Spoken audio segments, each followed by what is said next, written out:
起来吃早餐，妹妹。咳嗽了3天了，吃药没有用。我的天哪！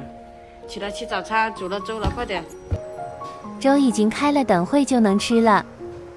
妹妹睡醒就拿纸巾擦鼻涕了。哎呦！炒了一点咸菜瓜皮吃粥。穿衣服啊，换好衣服啊，去刷牙，然后吃早餐。换好衣服了，又开始擦鼻涕了。擦了鼻涕，怎么又擦到眼睛呢？哦呀，和小晴过来搞好头发。为什么他看我吃？就让他看呗，快点吃完粥。妹妹今天不吃咸菜，要吃豆浆拌粥。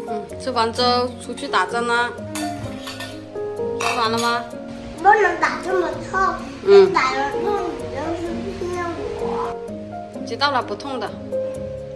下雨也穿雨衣出来的。下雨了。最近天天下雨，有时一整天。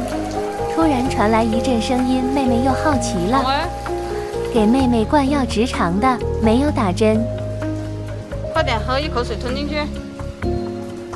医生问要冲剂还是药片，我说药片吧。快点啦！吃几颗药还要挑，先吃哪一颗的？要是莹莹肯定不会吃，正常小孩能听话。然后就带妹妹来买菜了。